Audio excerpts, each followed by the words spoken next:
Nya na janji Allah dalam Al-Quran, wa rafa'na laka dzikrak, wa terjemah ile kami angkat bagimu akan sebutan kamu. Yang ke 60. Wa rafa'na kami angkat laka bagimu Muhammad dzikrak sebutan kamu.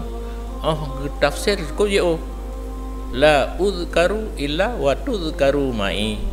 Hana disebut lun singah le hamba lun, kemudian disebut gata sajan-saja lun. Yang janji Allah pat-pat yang na orang mencekat ke Allah, mencekat ke Nabi. Maka di permulaan kitab tetap na basmalah, hamdalah, salah dan salam. Gepetruk janji Allah kepada Nabi. La uzkaru illa wa tuzkaru ma'i. Tidak disebutkan aku melainkan disebutkan kamu beserta aku. Sebut Nabi dengan musylawat. Kemudian pakan beriring dengan salam, karena na sedikit kecederaan pegah salah mentang hana salam, kecederaan karena mana salah ta'zim daripada Allah, salam taslim memberi keselamatan daripada sesuatu yang bahaya atau bala. Ada Sayyidina yang tertupu wajuan Jalaluddin Al-Mahali Al-Sunnah wal Jamaah, sebab punya Wahabi hanjekeun Sayyidina, hanji peraya Nabi.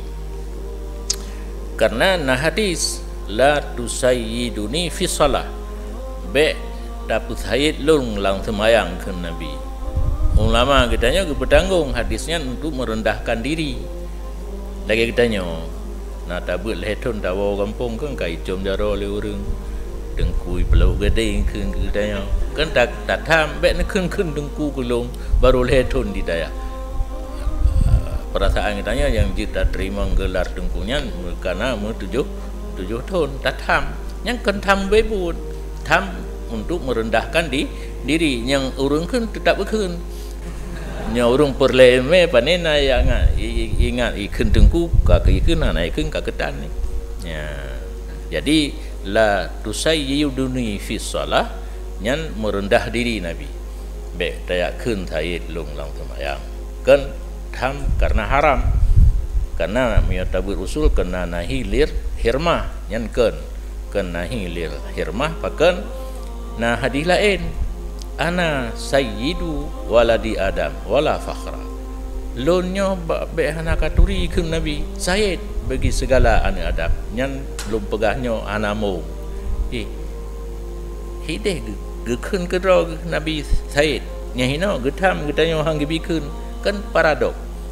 Ahlu sunnah wal jamaah gejali solusi ataupun jalan keluar yang hang gebikeun bertanggung kepada merendahkan diri, yang geyukeun nyan gepegah gero yang tadi berarti dia takun. Maka dalam kitab-kitab katanya getulis